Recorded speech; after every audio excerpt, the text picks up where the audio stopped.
Heavy dollar দিচ্ছে পাবলিকে, মন খুশ হয়ে গেছে। আর একজন লাস্ট সিএসসি কেও দিছে ডলার। যারা করেছেন তাদের অভিনন্দন। জুতার বাড়ি, গলায় জুতার মালা, এর চাইতে ভালো দৃশ্য আর হয় না। আয় ভাই বুকে আয়, বুকে আয়। উক যখন আদালতে নিয়ে যাবে না, উঠেও আর এক রাউন্ড দিবেন। পুলিশ বারা ওর না এটা ক্রিকেট খেলার গার্ড করে দিয়েন। শেষে ক্ষুদ্র ভ্রাতারা বেশি উৎসাহে কালামানিকের মতো ফেটে দিলে মুশকিল।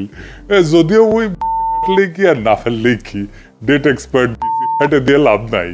তাও কোয়া যায় না পুলিশ ভাইরা, তাই ওর হেফাজত করেন। তো প্রফেসর ইউনূস কইছে যে কামটা খুবই খারাপ হয়েছে। খারাপ তো বটেই, মন্দ কাজের না আকর্ষণ আছে স্যার, বুঝছেন? ওই যে একটা গান আছে না, যে আইজ দুজনে মন্দ হলে মন্দ কি, তো বুঝাও তোমকে আর কি, মন্দ হইলে অসুবিধা নাই। তো মুরব্বীরা অনেক কথাই বলেন, সব কথা শোনার দরকার নাই। হুদারে ডলা দেওয়াটা মারাত্মক ভালো কাজ হয়েছে। যারা করছে তাদের ভালোবাসা। এর পরের এপিসোডের জন্য রেডি হন। এইবার আসেন আজকার আলাপে।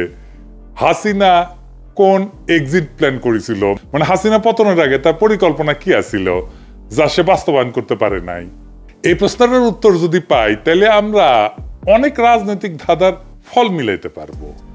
আমাদের কি করা উচিত সেটা বুঝতে পারবো। কি পরিকল্পনা ছিল সেটা এখন আস্তে আস্তে স্পষ্ট হচ্ছে। কি ছিল সেটা? তো কার্ডাল রানীর পরিকল্পনা ছিল সে ক্ষমতা ছেড়ে দিবে। ক্ষমতা ছেড়ে দিবে। এই জুলাই আগস্ট বর্ষা বিপ্লব না হইলেও সে ক্ষমতা ছেড়ে দিত। সে আর্মির হাতে ক্ষমতা দিয়ে চলে যাবে, এটা ছিল প্ল্যান। কারণ তার বিরুদ্ধে তো মানুষ খেপে উঠতেছিল। সে বুঝে, এটা পলিটিক্যাল ফ্যামিলির মায়া, তো ওটা বুঝে। তো এখন আওয়ামী লীগকে একটু পরিশুদ্ধ করে আবার নিয়ে আসতে লাগবে। তো ক্যাঙ্কা করে নিয়ে আসবি, এটাই হইতেছে তার প্ল্যান, বুঝছাও? সে আর্মির হাতে ক্ষমতা দিয়ে চলে যাবে। আমরা হাসিনার হাত থেকে রক্ষা পেয়ে আর্মির জয়ধ্বনি দিব। হ্যাঁ, আর্মি এনে গালাগালি করবে হাসিনা। তারপরে খালেদা যে মুক্তি পাবেন, তারেক রহমানের সব মামলা খালাস পাবেন। আবার কিছু কিছু আওয়ামী লীগ পান্ডা ধরা পড়বে, আমরা একেবারে আরো জিন্দাবাদ দিব। জিন্দাবাদ ওয়াকার সাহ জিন্দাবাদ। ওটা আমি ঠোলা ধলা পড়বি ওই হারুন টারুন কিসিমের। আমরা চিক করে উঠবো। হাসিনার ঠোলা হঠাৎ করে বিএনপি ঠোলা হয়ে যাবে, কবে আমরা আপনাকেও না বাঁচালে তো কাউরে রাখতো না হাসিনা, বুঝছেন স্যার? কি কষ্ট কইরা যে আমরা কাম কাজ করেছি। হ্যাঁ, এখন আমরা সবকিছু ঠিকঠাক করে চালামো। যেমনে কইবেন আর কি, কারে বাম্বু দিতে হবে, উঠে আনতে হবে কারে, কন শুধু জায়গাত বসে আওয়াজ দিবেন, সব ঠিক করে দিব। হ্যাঁ, প্রচুর উন্নয়ন হবে, টাকা পয়সা ছাড়ানো হবে, ওয়াকার সাহেবই ছাড়াবে, মেলা জামাত নিবন্ধন ফিরে পাবে। তারপর নির্বাচন হবে 3 মাসের মধ্যে, বিপুল ভোটে বিএনপি জিতবে। এর মধ্যে আপনি আয়নাঘরের কাউরে কালে দেখতে পারবেন না। আয়নাঘর ছিল, আছে, উঠে যাওয়ার লোকজন আছে, এটাও জানবেন না। গুমটুমের কথা ভুলে যাবেন। ইন্ডিয়া নিয়ে আপনি আর বিলা থাকবেন না, কারণ সে এই আর্মি সরকারকে অভিনন্দন জানাইতেছে আর উৎসাহ দিচ্ছে, করছে খুব ভালো করিচ্ছ, ভেরি গুড, চলে যাও। বিএনপি তারপরে নির্বাচনে জিতে শপথ নেবে, অফিসে বসবে, মজাই মজা, সবই রেডি। এবার 15 বছর ধরে খিদা এবার শান্ত হবে, বৈশাই আবিষ্কার করবে বিএনপি রাজকোষ পাক্কা, রিজার্ভের টাকা নাই, যা ছিল আর্মি সরকার শেষ করে ফেলছে। এটি টাকা পয়সা ছড়া হয়েছে, আগে কইছি না? তো বিএনপি কাইন্দে কবে কিসে পেলাম খোদা সারা গায়ে কাদা। এর মধ্যে হাসিনার নেয়া লোন শোধ করার টাইম আসবে, পাওনাদাররা মাথা খারাপ করে দিবে। এদের মধ্যে গোদের উপরে বিষ পড়ার মতো বিএনপি আবিষ্কার করবি যে হাসিনা মধ্যমায়ের দেশ বানায় যাওয়াতে আপনার এখন সুদ দিয়া বিশ্ব ব্যাংকের লোন নিতে হচ্ছে। কোন লোন আপনি বিনা সুদে পাচ্ছেন না আগের মতো। আপনার উন্নয়ন সাহায্য আর কেউ দিচ্ছে না, কারণ আপনি তো মধ্যমায়ের দেশ হইছেন, বড় লোক হইছেন। হ্যাঁ, আপনি আপনার গার্মেন্টস সহ রপ্তানিতে যে শুল্ক ছাড় পাইতেন সারা দুনিয়ার, সেটা আর পাইতেছেন না। আপনার পণ্যের দাম বেড়ে গেছে। আপনি ভিয়েতনাম, ইন্ডিয়ার কাছে মাইর খাইতেছেন দামের জন্য, গার্মেন্টস আর পাঠাইতে পারতেছেন না, কারণ তারা তখন আপনার চাইতে কম দামে কাস্টমারদের মাল দিতে পারতেছে। ওষুধের দাম আকাশচুম্বী হবে, কারণ আপনি আর সস্তায় ওষুধের কাঁচামাল কিনতে পারতেছেন না। আপনি কাঁচামালের উপরে যে রয়্যালটি না দেওয়ার সুবিধা পাইতেছিলেন মধ্যমায়ের দেশ না হওয়ার কারণে, সেটা রোগা মেরে দিছে আমার মধ্যমায়ের দেশের সার্টিফিকেট দিয়ে হাসিনা। এর মধ্যে শুরু হবে সব সেক্টরের দাবি দেওয়া জানানো, রাস্তাঘাটে বিক্ষোভ, জিনিসপত্রের দাম আকাশ ছোঁয়া, কারণ টেকা নেই, সরকার টাকা ছাপাইতেছে আর মূল্যস্ফীতি হইতেছে, চুরি ডাকাতি ছিনতাই বাড়বে অস্বাভাবিকভাবে, পুলিশ কোনো কাজ করবে না, কারণ ওইটা তো হাসিনার পুলিশ। আমলাতন্ত্র কোনো কাজ করতেছে না, এটা তো হাসিনার আমলা, তাই না? চারিদিকে অসন্তোষ, বিক্ষোভ, মিছিল, ধর্মঘট, ভাঙচুর, মারপিট। মাইনসে কয় আরে হাসিনার আমলে তো এসব ছিল না, ভালোই ছিলাম, আগেই ভালো ছিলাম, জিনিসপত্রের দামটা এত বেশি আসছিল না, মায়ের রাস্তাঘাটে মারপিট তো ছিল না, শান্ত ছিল। মতি মাহবুব 15 আলো দিল্লি স্টারে লিখবে আমরা কি বাংলাদেশ চেয়েছিলাম?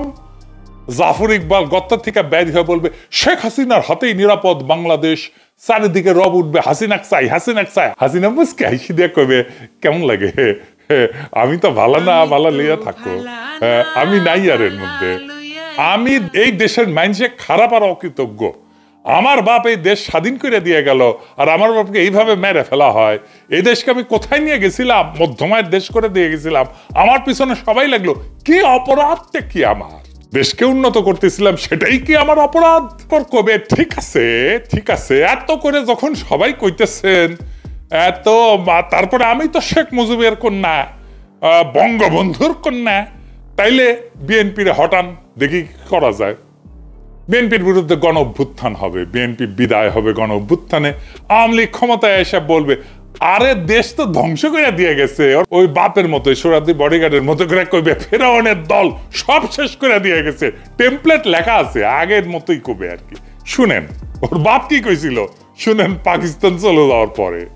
চাল নাই, ডাল নাই, রাস্তা নাই, রেলওয়ে ভেঙে দিয়ে গেছে, সব শেষ করে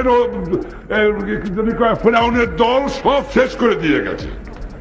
পাকিস্তান কিছুই নষ্ট করে নাই, সব যেমন ছিল তেমনই আছে। মিশা কথা শালা জাউরা এটা। আবার চলবে চেতনা বিক্রি, গণ অভ্যুত্থানের চেতনা বিক্রি। এইভাবে সে তার সমস্ত অপরাধ থেকে মুক্তি পেয়ে আবার বাংলাদেশের রাজনীতিতে অধিষ্ঠিত হইবে। এই সিনেমায় চলার কথা ছিল, এই জন্যই বনজামাই ওয়াকারে বসানো হয়েছিল সেনা প্রধান কইরা, কিন্তু মাঝখানে একটা ছাত্র জনতা বিপ্লব হইয়া গেল, সব হিসাব নিকাশ পাল্টে গেল। নতুন গেম প্ল্যান করলো ইন্ডিয়া, হাসিনা ওয়াকার একসাথে মিলা, সেই আগের স্ক্রিপ্ট। বিএনপি না বুঝে ওইটা খেয়ে ফেলছিল, এখন আবার বুঝেছে কিনা জানি না, মনে হচ্ছে বুঝিছে। যাই হোক, তো এখনো তো সে আগের স্ক্রিপ্টই চলিচ্ছে, তাই না? ওই যে নির্বাচন, আর কোনো আলাপ নাই। আগে সে পুলিশই থাকলো তো, তাই না? সে ব্যুরোক্রেসি থাকলো, কোনো বিচার করতে পারতেছেন আর্মির সেসব জেনারেলদের যারা গুম খুন করেছিল। পুলিশ ফাংশন করতেছে না, একের পর এক বিক্ষোভ, নগর ভবনে কাজ হইতেছে না, আমলাতন্ত্র বিদ্রোহ, এক জায়গায় ঝামেলা সামলান তো আর এক জায়গায় ঝামেলা শুরু হয়। সে একই স্ক্রিপ্ট না, সামনে কি হয় আল্লাহ মালুম। এই প্ল্যান বিএনপি বা অন্য রাজনৈতিক দলগুলো জানে কিনা কে জানে, আল্লাহ জানে। এইভাবে এই লক্ষ্যে হাসিনাকে ফিরে আনার পরিকল্পনা শুরু হয়েছে। আমি দেখাই, হ্যাঁ, দেখেন ডেভিড বার্গম্যানেরা মাঠে নামিছে, সে হাসিনার শাসনকে ফ্যাসিবাদ বলতে চায় না। দেখেছেন এমনকি হাসিনা ডিক্টেটরও কইতে নারাজ, স্বৈরাচারও কইতে নারাজ। তার যুক্তি হইতেছে ডিক্টেটর হইলে তো প্রথম আলো, ডেইলি স্টার, নিউজ তো বন্ধ করে দিত। প্রথম আলো, ডেইলি স্টার কেন বন্ধ করবে? ডেভিড বার্গম্যান ইন্ডিয়ার 1 নাম্বার মাউথপিস, কে বন্ধ করবে? বাংলাদেশের ওয়ার অন টেররের বয়ান, হাসিনার জঙ্গিবাদের বয়ান উৎপাদন করেছে 15 আলো আর দিল্লি স্টার। আর ফাও হাসিনার জন্মদিনে পত্রিকা ছাপাইছে ইনকে কইরা। তো ওইটা কেন হাসিনা বন্ধ করবে? হাসিনার বাপের ধন কি সাপে খাইছে যে ওই 15 আলো আর দিল্লি স্টার বন্ধ করবি? আর নিউজ কেন বন্ধ করবে হাসিনা? হ্যাঁ, প্রচুর বিপ্লব করে ফেলেছে নুরুল কবির ভাই। হ্যাঁ, ছাত্র জীবনে বিপ্লবী ছাত্র রাজনীতি করতো, বাম রাজনীতি করতো, তাই প্রচুর বিপ্লব করে ফেলেছে। হ্যাঁ, খারান হাসা লাগবে, হাসা। আমি না, আমি তো বাকরুদ্ধ হয়ে গেছি। আমার ঘোড়ায় হাসবি, এডিটর সাহেব রেডি হয়েছে ঘোড়া? হ্যাঁ, আচ্ছা ঠিক আছে, হাসার পারমিশন দিলাম, হাসে নি। মাশাআল্লাহ, হাসবার কোন তাইলে? দেখেছেন 7 একাডেমির ঘোড়া গেল একেবারে। ডেভিড শুনো, নিউ এজ কার পত্রিকা? নুল কবিরের? জিনা, HRC গ্রুপের পত্রিকা। সাইদ হোসেন চৌধুরী সাহেব, সাবের হোসেন চৌধুরীর পত্রিকা। সাবের হোসেন চৌধুরী তো এমপি ছিল, তার ভাই সাইদ হোসেন চৌধুরী গেছিল এমপি হইতে। এই সাইদ হোসেন চৌধুরী তো ব্যাংক লুটেরাও, আর ওই পত্রিকা বন্ধ করবে হাসিনা? মানে গাঞ্জার নৌকা কি পাহাড় তুলে গেছে ডেভিড? মানে ইংরেজিত লেখো তো, যা লেখো তাই ভাবিস ঠিকই লেখো, তাই না? হাসিনা ইংরেজিত ট্র্যাশও লেখা হয়। সাবের হোসেন চৌধুরী এমন গুরুত্বপূর্ণ আওয়ামী লীগ নেতা যে তারা হাসিনা মুখপাত্র বানাইতে পারে এখন। এই বুঝ নিয়ে ডেভিড তুমি সাংবাদিকতা করো। ফ্যাসিবাদের খুব ক্লিয়ার কিছু ক্রাইটেরিয়া আছে, বৈশিষ্ট্য আছে, তাতে খুব ভালো মার্ক পেয়ে হাসিনা ফ্যাসিস্ট হিসেবে উত্তীর্ণ হবে। তারপরে এসে কবে ডেভিড ডেভিড ডেভিড আমি কলে পাশ করেছি, ফার্স্ট হয়েছি। আমি মেলা আগে এটা ভিডিও করেছিলাম, হাসিনা কি ফ্যাসিস্ট এই নামে। তোমার তো বাংলা জানাই আছে, দেখে নিও। বাঙ্গুল্যান্ডে সাংবাদিকতা করতে এসে মতি মাহফুজের মতো ইন্ডিয়ান দালালি যদি করা লাগে তাহলে তো মুশকিল, মহাবিপদ। কাউরে দেখিছেন এই প্রশ্ন করতে যে কেমনে হাসিনা হয়ে উঠলো? হাসিনা কেমনে আয়না ঘর চালু করলো? কেমনে পারলো বিনা অপরাধে মাসের পর মাস না বছরের পর বছর একটা মানুষকে পশুর মতো আটকায় রাখতে? কোন আলাপ আছে? নাই। কোন ইন্টেলেকচুয়াল সার্চ আছে? নাই। আর এইদিকে ডেভিড মার্কম্যানেরা হাসিনারে সাফসুত্র করার প্রজেক্টে নামিছে। দেখেন আমাদের শক্তি কত কম, আমাদের ন্যারেটিভ তৈরি করার কোনো লোক নাই। যে কয়টা আছে তাদের বিপুল আক্রমণ সহ্য করতে হয়। এই আওয়ামী লীগের আক্রমণ, বামের আক্রমণ, নাস্তিকের আক্রমণ, ইন্ডিয়ার আক্রমণ, হিন্দুত্ববাদীর আক্রমণ, লিবারালদের আক্রমণ, সেকুলারদের আক্রমণ, বাঙ্গুদ প্রগতিশীলদের আক্রমণ, সুশীলদের আক্রমণ, আবার বিএনপিও আক্রমণ শুরু করেছিল মাঝে। এবং এইভাবেই তারা পরিকল্পনা করছিল মঞ্চের আলো নিভাই ফেলবে, তারপর আবার ঢুকবে নতুন মুখোশ পইরা। কিন্তু তারা বোঝেনি যে এইবার দর্শকেরা মঞ্চে উঠে আসছে, এবার আমরা কাহিনী শুনতে না লিখতে আসছি। ডেভিড বার্গম্যানের মতো যারা বলবে ফ্যাসিবাদ বলে কিছু নাই, হাসিনা স্বৈরাচার না, তাদের ইতিহাসের ডাস্টবিনে ফেলে দিতে হবে। আমরা এবার নিপীড়িত হইয়া, নির্যাতিত হইয়া, গালি খাইয়া বেঁচে থাকবো না, বরং জুতা পায়ে উঠবো তাদের বুকে যারা আমাদের ভোট, কণ্ঠস্বর, জীবন সব বিক্রি করে দিছে দিল্লির বাজারে। এইবার আর কোনো নাটক না, এবার আমরা স্ক্রিপ্টের কাগজেই আগুন লাগাবো। এইবার কেউ বাঁচবে না চেতনার বর্ম পইরা, মুক্তিযুদ্ধের বর্ম পইরা, অসাম্প্রদায়িকতার বর্ম পইরা, ধর্ম নিরপেক্ষতার বর্ম পইরা। এইবার হিসাব হবে, এক এক করে গুমের হিসাব হবে, খুনের হিসাব হবে, লুটের হিসাব হবে। ক্ষমা নাই, ছাড় নাই, বদলা নিতে হবে সব অবিচারের। ওরা অস্ত্র হাতে নিয়ে যুদ্ধ করতে আসবে। শোনেন, আমরা করতে হইলে এইখান থেকে পয়সা উঠান, আর যারা মন্ত্রী মিনিস্টার আসল বিদেশ তারাকে বলেন পয়সা দিবার জন্য, আমরাও পয়সা দিব।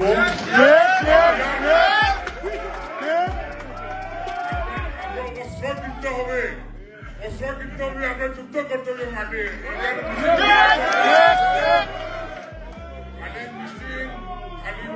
মিছিল করলেও চলবে না, আমরা অস্ত্র ধরতে হবে, আমরা মাঠে নামতে হবে। এরা ইউরোপের মাটিতে বসে অস্ত্র হাতে যুদ্ধ করার কথা বলতেছে, আর প্রফেসর ইউনূসের সরকার ঘুমায়। এই সব কয়টারে আন্তর্জাতিক সন্ত্রাসবাদের অভিযোগে আটক কইরা বাংলাদেশে ডিপোর্ট করার কাজ করতে হবে। এটা পররাষ্ট্র মন্ত্রণালয়ের কাজ। প্রফেসর ইউনূসের সরকারকে বলতে হবে কিসের প্রেম এদের সাথে, এই টেরোরিস্টদের সাথে। আপনাদেরই তো লন্ডনে এরা অপমান করতে আসে, কারণ মনে করে আপনারা দুর্বল। একজন ভালসুন পররাষ্ট্র উপদেষ্টা রাখিছেন, মাইয়ার বাচ্চা সামলাইতে ওনারা আমেরিকা যায় বসে থাকতে হয় মাঝে মাঝে। পারবেন না তে বসে আছেন কেন মিয়া? প্রতিরোধ শুধু কথার কথা না, রাষ্ট্র নির্মাণ শুধু কথার কথা না, এটা রাষ্ট্র নির্মাণ একটা সিরিয়াস কাজ। আমরা আসছি স্ক্রিপ্ট সেরা কলম হাতে, বুক ভরা কফিনের গান নিয়ে। আর এইবার শেষ না, এবার বিপ্লবের শুরু। বিপ্লব বিজয়ের বিউগল ধ্বনি বাজানোর, আওয়ামী ফ্যাসিবাদের সকল লেসপেন্সারদের নির্মূল করার শুরু। যেখানেই ফ্যাসিস্ট আওয়ামী লীগ, ওখানেই হোলসেল জয় বাংলা করে দিতে হবে তাদেরকে, সেটা দেশে হোক আর দেশের বাইরে হোক। ইনকিলাব জিন্দাবাদ।